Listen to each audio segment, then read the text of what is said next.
ฮัลโหลฮัลโหลตอนแรกฮัลโหลตอนคำ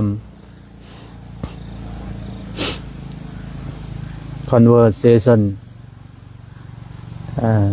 ดัมมา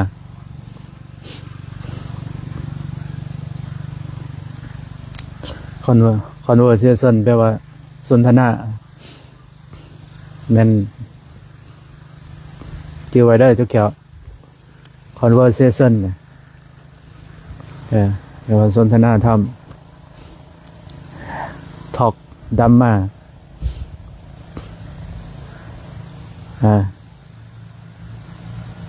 เปิด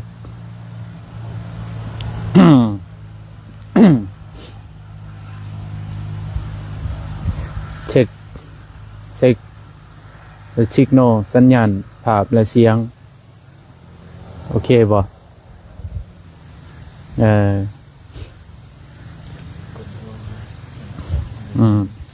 นี่เจ้าแขวขยันเด้เจ้าแขวเป็นคนขยันอยู่วัดมีเน้นองค์เดียวที่ขยันที่สุดคันเซงก็ในที่หนึ่งนะเพราะว่ามีผู้เดียวแม่นบ่กันเฮียนเขาเอิ้นว่าเฮียนยงเฮียนนะในที่หนึ่งตลอดนะเพราะว่าจำนวนนักเฮียนนะมันมีผู้เดียวนะเราจะแขวเนาะ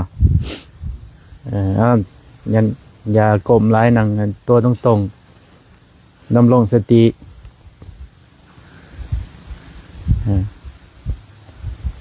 ตัวตรงๆดำรงสตินั่งฟังธรรมะยามแรงในค่ำคืนวันโกนพวกเฮาปฏิบัติบูชาพวกเฮาให้ธรรมะเป็นทานบูชาเนี่ยเพราะสิ่งที่บูชา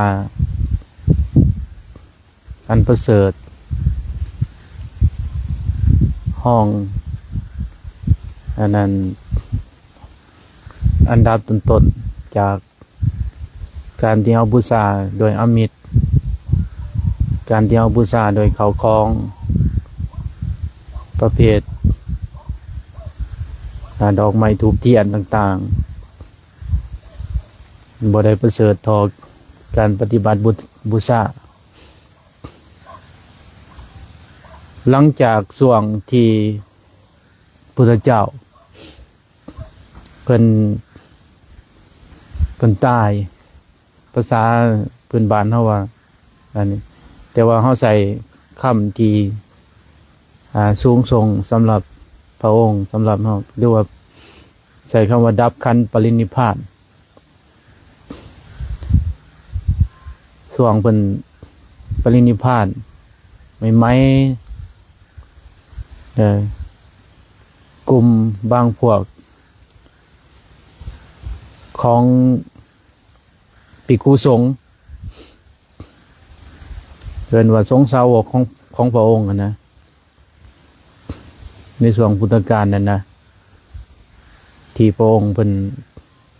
พุทธเจ้าเป็นดับขันธ์ปรินิพพานใหม่บางองค์ก็ดีใจ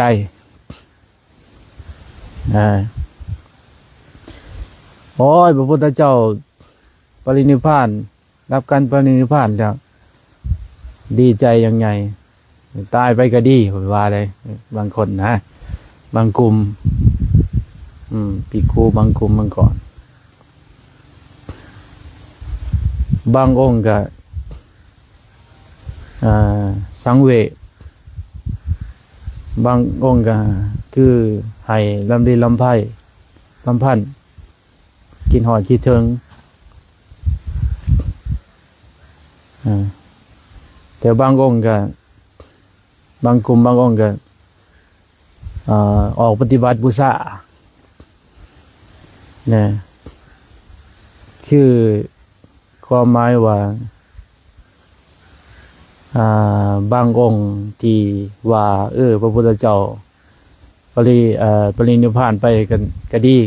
แห้งดีแล้วเป็นว่า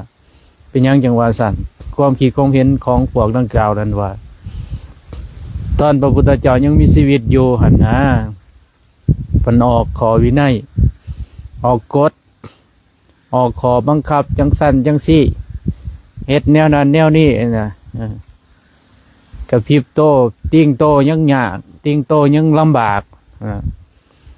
เสียดยังกระพิษเว้าง่ายซะบอกดังกล่าวนะเจ้าแก้วคือเสร็จแล้วโยมครูบานี่เฮ็ดยังกระพิษแล้วจ้ะสิดินโทรศัพท์ก็ยากแล้วจ้ะแน่นอน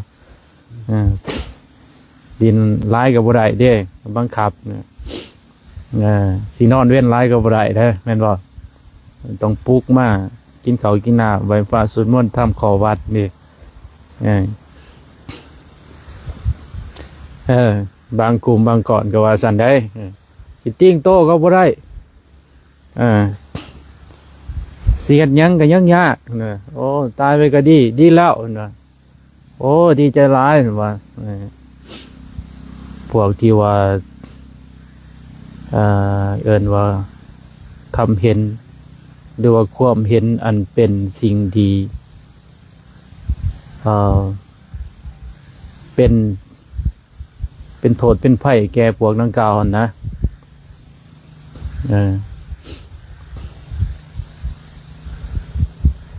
จริงๆแล้วพระพุทธเจ้าเป็นออกขอวินัยหรือว่ากฎในสิ่งต่างๆในสิ่งดังกล่าวนั้นนะเพื่อหยังเพื่อความงามเพื่อเป็นระเบียบของกลุ่มของพระภิกขุสงฆ์เพื่อให้เป็นลัทธิเดียวกันเพื่อให้เป็นอันหนึ่งอันเดียวกันเพื่อให้มีความสมานสามัคคีกัน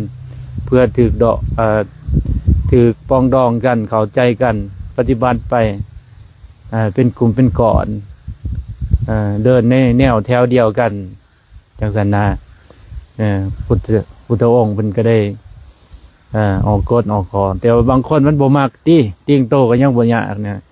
ก็ได้ว่าตายไปก็ดีว่าเลยของพุทธเจ้านิพพานนะแต่บางองค์ก็ได้ว่าสังเวชบางกลุ่มก็สังเวชผู้เพิ่นเป็นพระอริยเจ้าในระดับหนึ่งนะหรือว่าเป็นอริยเจ้ากันได้กันหนึ่งนะเป็นสงฆ์สาวกก็ได้ก็สังเวชคือว่าคนเฮาก็มีความแก่ความเจ็บความตายเป็นธรรมดาพุทธเจ้าไปแล้วไปจางเฮาแล้วก็สังเวชใจซื่อๆแต่ก็ทำใจยอมรับความจริงบางกลุ่มแต่บางกลุ่มก็เมื่อมีพระพุทธเจ้าเมื่อมีพระพุทธเจ้าแล้วโอ้ยจะได้จังสิได้บรรลุคือโมเกินว่ามีความกระตือรือร้นมีความผลักดันเจ้าของออกปฏิบัตินะไปหาอย่างจงกรมคือเดือนแจงสิแล้วเหตุการณ์สถานการณ์เดือนแจงสิเนี่ยออกปฏิบัติปฏิบัติเนี่ยบ่มียังหลายเหมือนว่าขอปฏิบัติบูชาเอาซะบูชาพุทธคุณเอิ้นว่าพระกรุณาธิคุณพระมหาธิคุณพระปัญญาธิคุณของพระองค์ขอปฏิบัติบูชานี้ซะเมื่อพุทธองค์จากไปอย่างสี่นะก็ออกปฏิบัติก็ได้ว่าสรุปบางกลุ่มก็ดีบางกลุ่มก็สังเวชบางกลุ่มก็มีความผลักดันกระตือรือร้นออกไปปฏิบัติซะนะนั่นก็ได้จัดเป็น3กลุ่มกลุ่มหลักๆกลุ่มใหญ่ๆนะมื้อนี้เป็นมื้อวันโกนเป็นมื้อวันที่เรียนว่าบรรยากาศอยู่บ้านเงียบสงบสงัดบ่มีเสียงดนตรีบรรยากาศเหมาะสมอลีในการไลฟ์สดมื้อนี้ก็ได้มาทดสอบสัญญาณแน่ทดสอบทดสอบสัญญาณโทรศัพท์มาแล้วเปลี่ยนเครือข่ายใส่ใหม่จากหลักเก่าเป็นหลัก7ก็ได้ทดสอบเบิ่ง เนี่ยก็อยู่ในทำกลางบรรยากาศความหนาวเย็นเยือกเย็นน่าจะประมาณสิบกว่าองศาบ่ถึง20ดอก10ปลายองศานี่แหละ แต่ก็เย็นก็ได้ใส่ผ้าเป็นลดความเย็นว่าเป็นว่าตุ่มเพื่อยังได้ตุ่มเพื่อให้ร่างกายอบอุ่นเพื่อบำบัดความหนาวเพื่อบำบัดความเย็นเกินไปสินะให้ร่างกายมันอบอุ่นสินะต้องเข้าใจได้ว่ามันตุ่มเพื่อยังต้องรู้ว่าเหตุของมัน วันนี้ก็เปิดโอกาสมาสนทนาธรรมconversation ในเพจครูบาเพชรซื้อเพชรนะครูบาเพชรกัลยาโนจากผู้ใดจากซื้อเพชรซื้อจะบอกซื้อแขวซื้อไฟก็สิหัวเนาะว่าซื้อไฟเนาะโอ้ยเพชรนี่ตังมาแต่ดนได้เนี่ยตังมาตั้งแต่ปี2011ผมบ่จักจังว่าในหลายปี2011 2012ผมบ่จักตั้งแต่เริ่มเรียนเฟซใหม่พุ่นก็ได้จื้อรหัสก็ได้นำใส่มาเลยเดินว่าเอาของเก่าเอาสิ่งที่กรรมเก่าเอาสิ่งที่เป็นของเก่ามาหมุนใส่ประโยชน์ถึงว่ามันเป็นอดีตก็สร้างแต่เฮาก็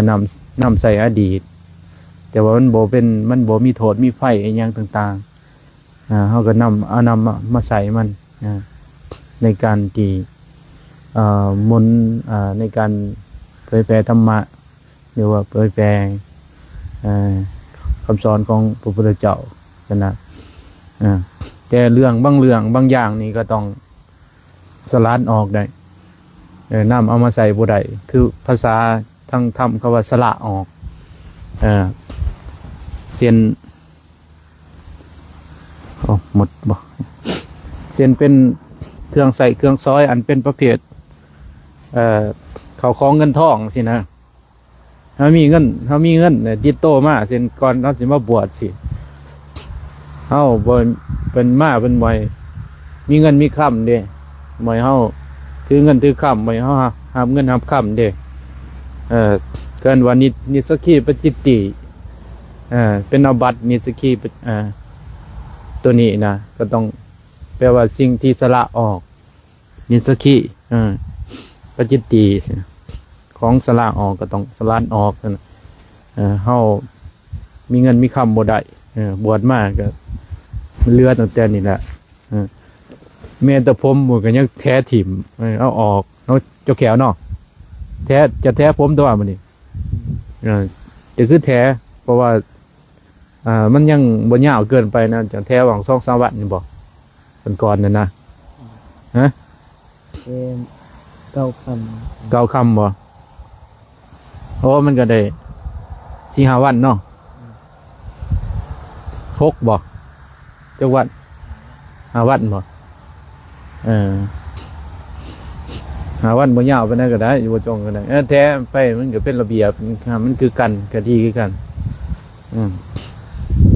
แต่ผมแต่ยังก็ต้องสลัดออกมีคนเข้าเบิ่งอยู่บ่โอ้แสดงว่าหลายเติบได้นี่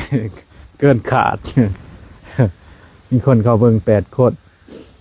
จากผู้ใดได้เนาะเขาเนาะผู้ใดมีคำถามก็ถามมาถามเขาทักทายกันโอ้โลมกันมีธรรมะท่านบ่มีคำถามมันก็บ่จักสิเว้าไปเด้เว้าเรื่อยเปื่อยไปมันก็ได้อยู่แต่ว่าบางทีมันบ่เข้าเป้าปานใดนั่นนะแต่ว่าผู้ใดอยาก4 จุดหรือว่าอยากเข้าเป้าก็ต้องถามมาว่าเห็นแล้วปัจจัยจังได้เนาะก็หน่อยนี่คืออุกคืออังคือถูกแท้เสร็จเนาะสินะเห็นว่าก็ว่าดี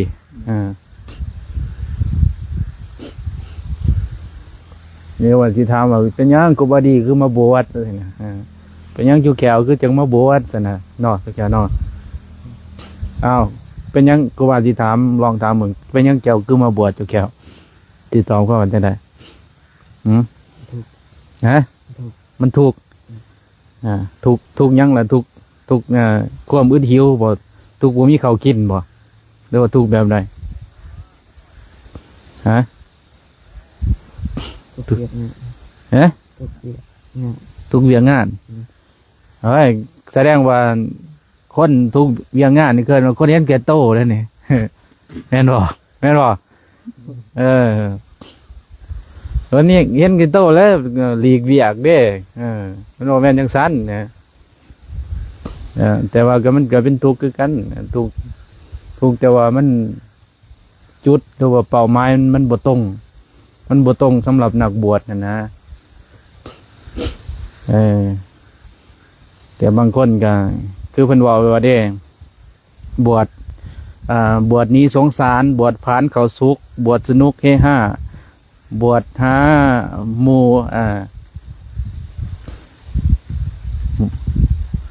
บวช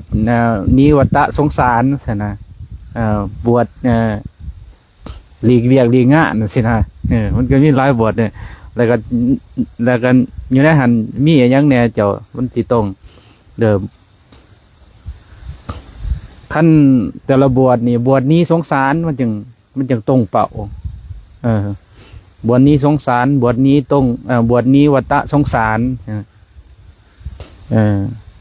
คือเพิ่นว่าเห็นกระต้มแล้วอยากบวชนะเห็นนั่นเลยว่าอยากซิกนะ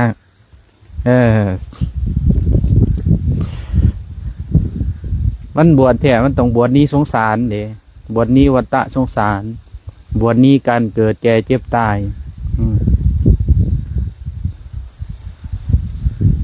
เป็นว่าจะแขว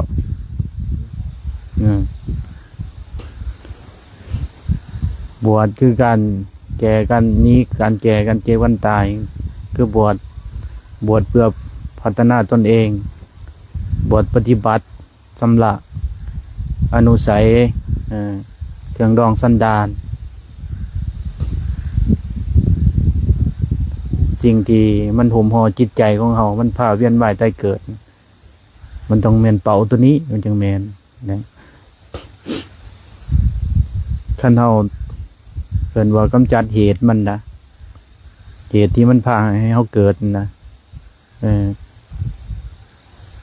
มันพาให้เขาเกิดกำจัดมันได้แต่มันก็บดเสือบดยางมันก็บดสามารถเกิดอีกนะคือเฮาสูตรแน่นั่นเด้เพิ่นว่าโค้งเฮือนของเจ้าเฮาหือเสียแล้วนะเจ้าจะสร้างเฮือนให้เฮาบ่ได้อีกแล้วต่อไปมันยังเราพาสร้างเฮือนกันบทตัณหามันพาสร้างจิตอันนี้มันหุมห่อจิตอย่างตัณหานี่มันก็ได้พาเฮาสร้างภพสร้างศาสตร์สร้างเฮือนสร้างนั่นสร้างนี่สร้างบ่จบบ่สิ้นจักเทื่อซั่นน่ะแม่นบ่มีคำถามบ่มีเนาะ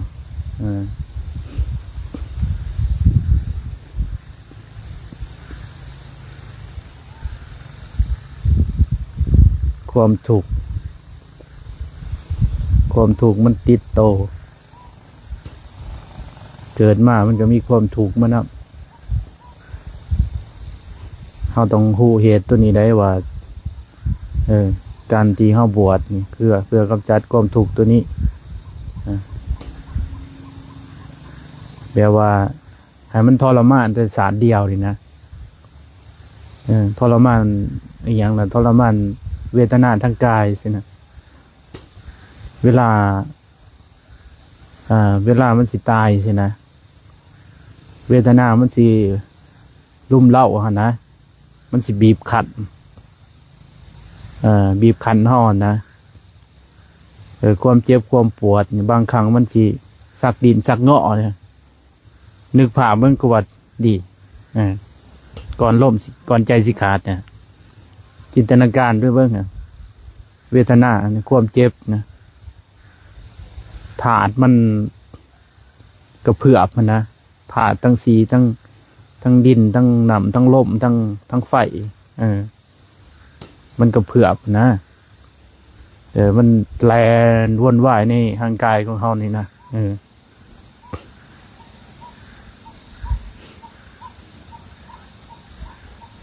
หลังจากนั้นมันก็สิกึกหรอ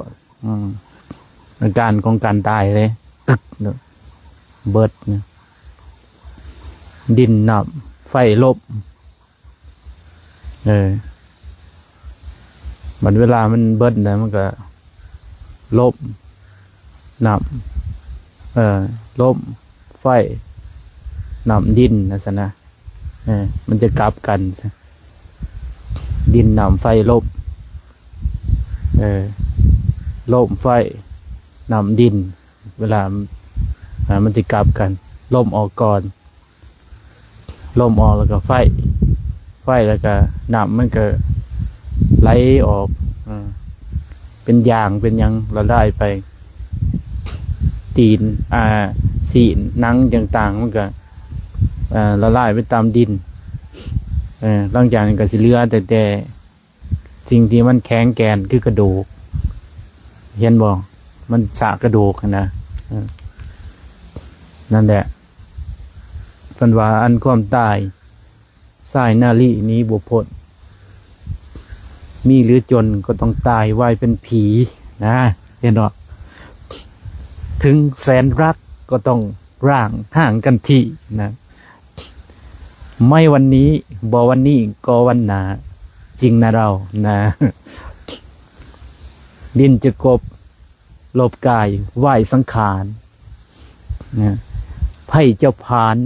เผาศพหายสาบสูญนั่นได้แขวเหลือเพียงแต่ความดีไหวคำจุนตอบแทนคุณร่างกายที่เกิดมานะเหลือแต่ความดีไว้แทนกายกายมันเบิดไปแล้วเนาะในโลกในสังคมนี่เหลือแต่ความดีความดีไว้ว่าบางคนผู้เป็นญาติพี่น้องหรือว่าหมู่กูหรือว่าคนรู้จักกันบางนั้นมันตายไปมันก็ยังเฮ็ดอันนั้นเด้ดีนะมันก็ยังมาเคยมาค้นดินอันนั้นเขาสลามองนั่งนี่เด้ว่าอะไรนะนี่เป็นความดีอันหนึ่งสินะเหลือแต่ความดีไว้แทนกายห่างกายนี่บ่เห็นแล้วห่างกายนี่ให้สาบสูญแล้วก็ได้มีแต่กันว่าอันนั้นก็ไปเขาบางคนเขาก็ฝังดินบางคนเขาก็เอาไปป้าไว้ถาดบางคนเขาก็เอาเทลงน้ำแล้วแต่นะชีวิตคนมันต่อซ้ำนั่นโอ้ยน่าสังเวชเนาะที่จริงแล้วเนาะมาพิจารณาเบิ่งตัวเองนะมาหนอมเบิ่งเจ้าของฮะกันว่ามรณะสตินึกถึงความตายเจ้าแก้วจะนึกถึงความตายวันละจักครั้งฮะบ่ฮู้แสดงว่ายังประมาทอยู่พระพุทธเจ้าถามพระอานนท์เอ้ยอานนท์นึกถึงความตายวันละจักครั้ง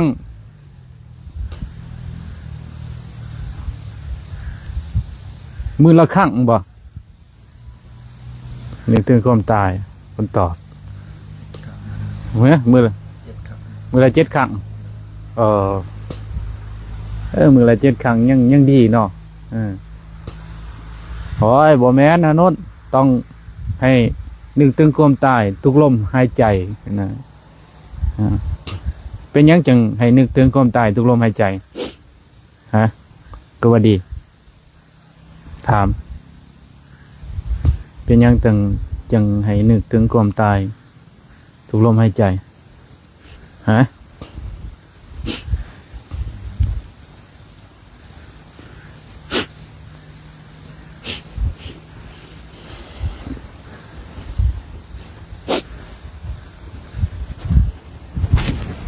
นะ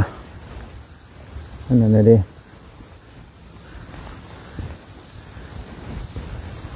น้ำไหลออกจากดังนะเป็นหวัด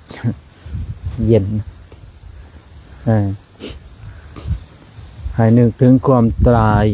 ทุกลมหายใจ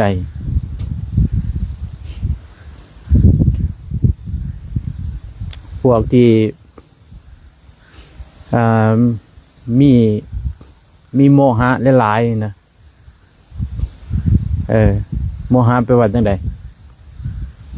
คือว่าดีฮะจุกแขวโมหะฮะ ผมจักนอน ก้มอยากนอน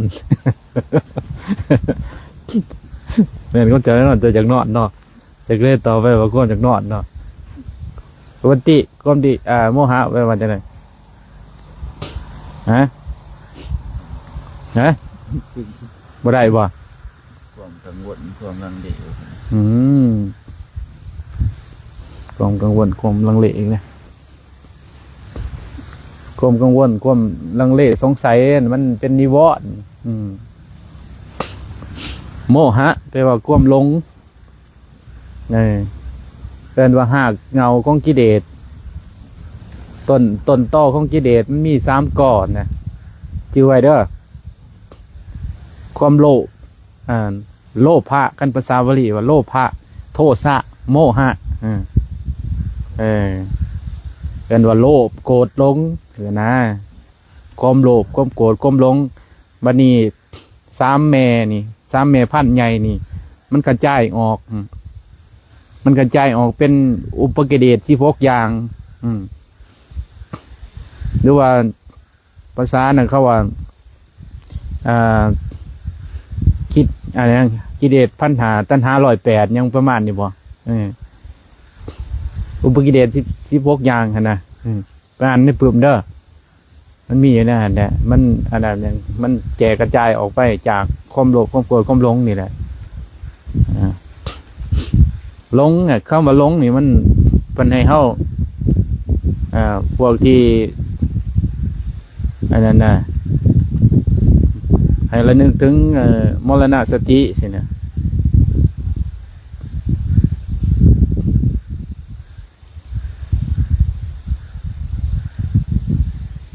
โอ้อยากสาเนาะอยากสาเนาะ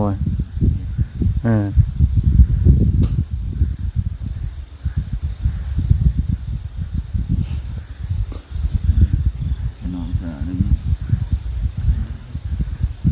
ระลึกถึงความตายตลอด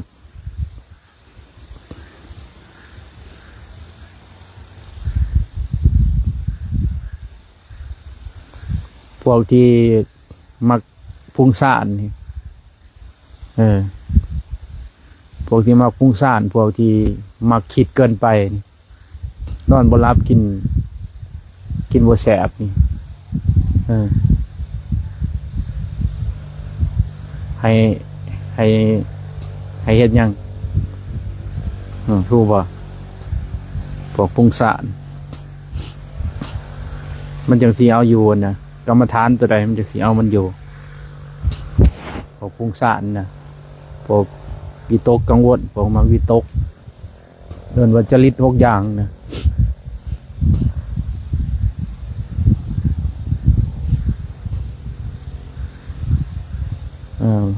ตัวอย่างว่าเฮากำลังคิดอยู่นี่นะเฮาคิดเฮาคิดเขากังวลอยู่เฮาปรุงแต่งอยู่นี่นะเฮาบ่ฮู้ว่าเฮาคิดนะเพราะว่าความคิดมันมีอำนาจมีพลังไปแต่ว่าให้เฮาบ่ลืมเจ้าของเองคือให้เฮารู้สึกโตเอิ้นว่าคิดก็สร้างมันแต่ว่าให้เฮากำมาหาลมหายใจหรือว่าอานาปานสติอานาปานสตินี่แหละความคิดมันก็เฮากำมาลมหายใจปั๊บนี่วิญญาณมันก็เกิดครั้งเดียวเท่านั้นมันเกิดครั้งเดียวเมื่อมันเกิดจากเฮาใหญ่มาจากความคิดมาเปลี่ยนฐานของมัน มาอยู่กับลมหายใจตัวนั้นมันก็ดับตุกปรุงสารตุกความคิดนั่นนะมันก็ดับเนี่ยมันดับอัตโนมัติโหลดเนี่ยเกินว่าเฮาตัดสะพานมันเลย ตัดเหตุมันเลยคือลมหายใจบ่หยังเอาลมหายใจกูบ้านี่ฝึกเอาแต่ลมหายใจเอาแต่อานาปานสติเนี่ยฝึกให้มันจะเป็นอัตโนมัติลมหายใจเกินว่าเป็นเพิ่นว่าม่านที่มีฤทธิ์คือความคิดของเฮาม่านอันตรายนะนี่พญาม่านใหญ่นะนี่มันสร้างตัวอย่างมันก็ความปรุงแต่งนี่แหละแต่งอยากดีอยากมีอยากดีอยากเป็นอยากเด่นอยากดังอยากนั่นอยากนี่สารพัดฟัน5 เดือน5 ดาวพวกความคิดนี่แหละพญาม่านน่ะนะม่านที่มีฤทธิ์คือความคิดของเราสิ่งที่ลบพญาม่านได้เป็นหลุมลบพญาม่านหรือหลุมลบไฟหลุมลบมาตาสงสารนี่สินะคืออย่าง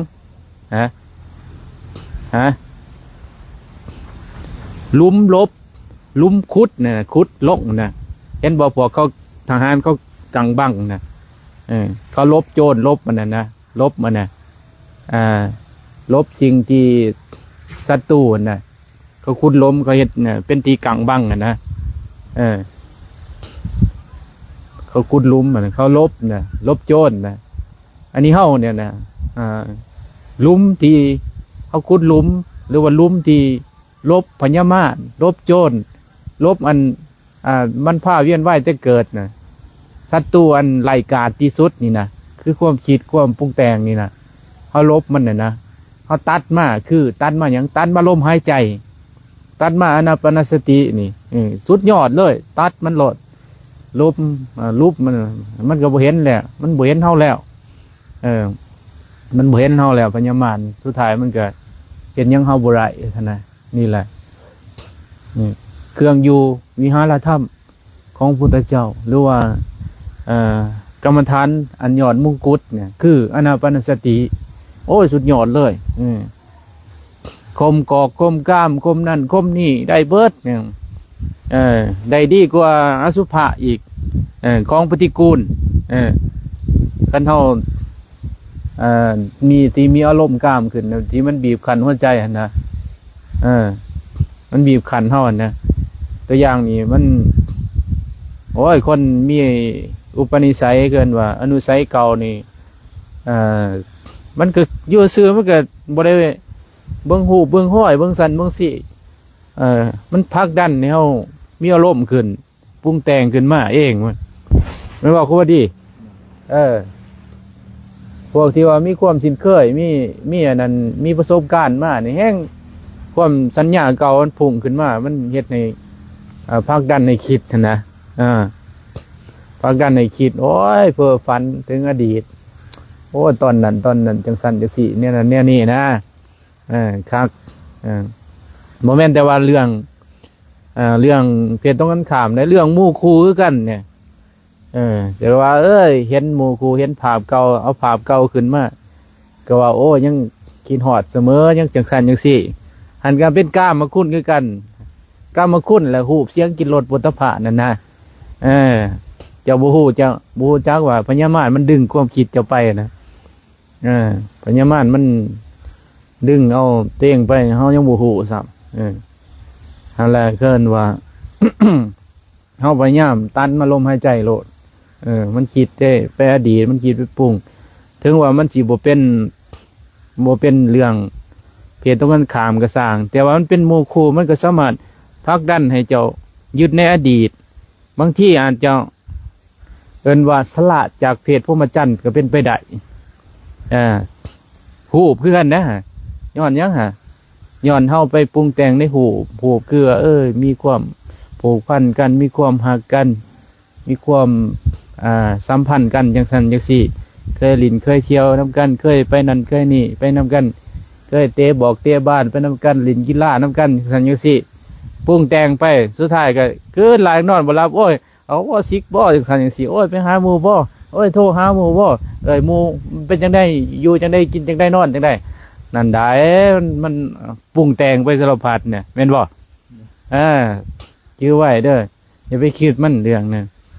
อดีตก็มันเป็นอดีตไปแล้วเฮาบ่มีความผูกพันกับเขาแล้วให้เป็นเรื่องของเขาซะมานี่เรื่องของเฮาก็คือเฮาอยู่จังซี่ก็เฮาก็ทำหน้าที่ของเฮาให้เป็นเรื่องของเฮาอยู่วัดอยู่ว่าปฏิบัติขอวัดไปทำความดีไปอย่ากังวลมันหลายอย่านึกถึงมันหลายในอดีตนะศาสนาเราต้องเข้าใจนี่ว่าเจ้าแขวอย่าคิดหดเทื่อนหลายอย่าคิดหดบ้านหลายอย่าคิดหดพ่อแม่หลายยินบ่คันว่าเขาคิดหอดคิดถึงกันให้เขามาเยี่ยมมายามอยู่วัดพี่มาหาอยู่วัดพี่ก็ได้กูบาสิเทศให้เขาฟังเขาไปเสือพ่อแม่เขาบ่ได้เด้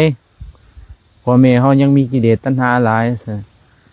เขาต้องเสือพระพุทธเจ้าผู้เป็นศักดิ์นำผู้เป็นน้ำพาเขาดีไปเสือก็แม่นดอกพ่อแม่ก็คือผู้ที่เพิ่นมีบุญคุณพ่อแม่ก็ผู้เพิ่นที่เลี้ยงดูเฮามาคันบ่มีเพิ่นก็บ่มีเฮาก็แม่นแต่ว่าการตอบแทนบุญคุณของพ่อแม่ที่ดีที่สุดคือชักจูงพ่อแม่ให้หนีจากอบายภูมิหนีจากหม้องมรณะนะเฮ็ดจังได๋จังสิชักจูงให้เพิ่นพ้นจากหม้องมรณะได้นี่ให้เพิ่นมีศรัทธาให้เพิ่นมีศีลให้มีจาคะให้มีปัญญานี่ดึงเพิ่นมาเฮ็ดให้เพิ่นมี3-4อย่างนี่คันเพิ่นมี3-4อย่างนี่เพิ่นพ้นจากนรกแน่นอนซั่นน่ะแต่ถ้าเฮาแบบกตัญญูแบบเลี้ยงดูเอาข้าวเอาน้ำให้เพิ่นหาอันนั้นให้เฮากินให้หาอาหารให้เพิ่นกินให้เพิ่นอยากให้เพิ่นเศร้าหิวให้เพิ่นนอนอิ่มสบายก็แม่นแต่ว่ามันบ่ประเสริฐแต่ว่าบัดเวลาหลังความตายกรรมของเพิ่นที่เพิ่นกระทำไว้กรรมมันบ่ลืมเจ้าของเพิ่นก็พากดันให้เราตกนรกคือเก่าแม่นบ่กูว่าดีจื้อไว้แล้วจะต้องจื้อจังซี่การตอบแทนบุญคุณพ่อแม่ประเสริฐที่สุดคือให้พ่อแม่มีศรัทธาให้พ่อแม่มีศีลให้พ่อแม่มีจาคะให้พ่อแม่มีปัญญาศรัทธาในพระรัตนตรัยพระรัตนตรัยพระพุทธพระธรรมพระสงฆ์แก้ว3ประการแก้วคำว่าแก้วมันประเสริฐเนี่ยคืออย่างน้อยก็ศรัทธาเต็มเปี่ยมคันคนศรัทธานี่เขาบ่เฮ็ดบาปปานใดเด้เพราะว่ามันเป็นสิ่งที่เอิ้นว่ามันห้องรับบ่ให้เฮาจำลงที่ต่ำมันนะจมลงที่ต่ำเสียงลงเนี่ยเสียงมันแห้งมวยจมลงที่ต่ำอุปมาบ่ไม่เป็นเฮาทิ่มขี้ลงน้ำนี่มันมีห้องหามันก็ปุ้มลงเพื่อนพวกแม่นบ่แต่ถ้ามีพาหนะหรือว่ามีสิ่งใดสิ่งหนึ่งห้องหับน่ะมันก็ลอยอยู่ในนาน้ำน่ะอันนี้คือกันเป็นสมเทียบพระรัตนตรัยนี่คือย่านพาหนะห้องหับ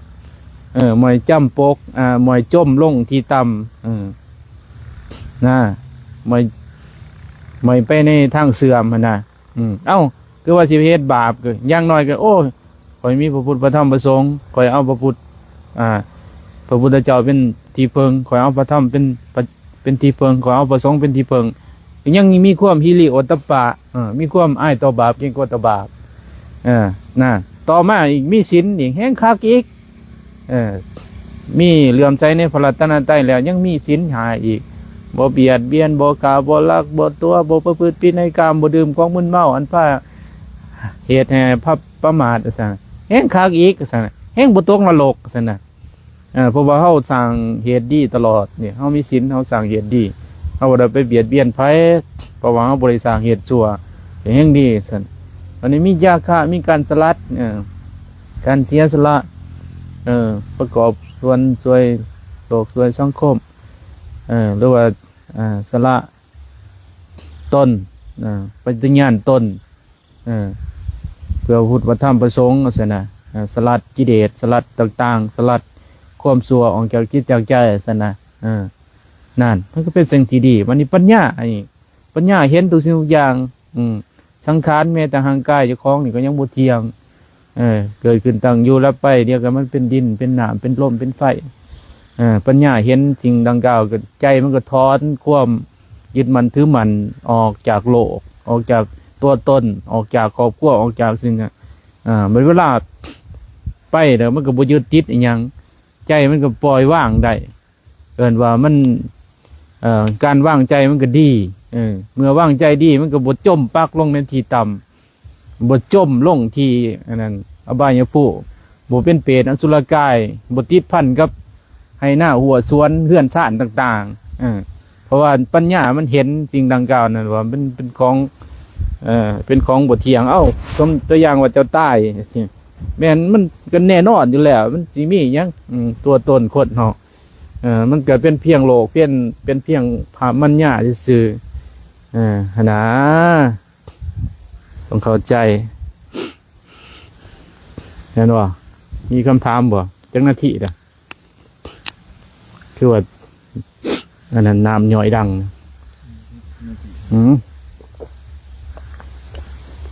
ที่เจ้าหน้าที่แล้วบ่เอากับพักผ่อนแล้วซะเกินครึ่งชั่วโมงวันนี้ก็โจไว้เนาะมีขาดก็เว้าว่ากันใหม่สนทนาธรรมกันใหม่อนุโมทนาบุญออกตนญาติโยมเด้อที่เขามารับมาชมฟังธรรมการธรรมะท่านั่งสัพพะท่านั่งธรรมะท่านั่งสีนาติแปลว่าจังไดบ่ฮู้อีกโอ้ยก็ว่าดีได้บ่สัพพะท่านั่งธรรมะท่านั่งสีนาติแปลว่าการให้ธรรมะเป็นท่านยอมสนะการให้ทั้งปวงชื่อไว้เด้อให้ธรรมะเป็นท่านยอมสนะการให้วัตถุเข้าของการให้นั่นการนี่การให้อภัยทานต่างๆยังบ่ทอให้เฮาให้ธรรมะเป็นท่านคือตัวอย่างว่าเฮาสามารถพลิกใจคนตัวอย่างว่าคือเขาสิผูกคอตายสิเฮาพลิกความคิดของเขานะจากเขาเสียซัวคือ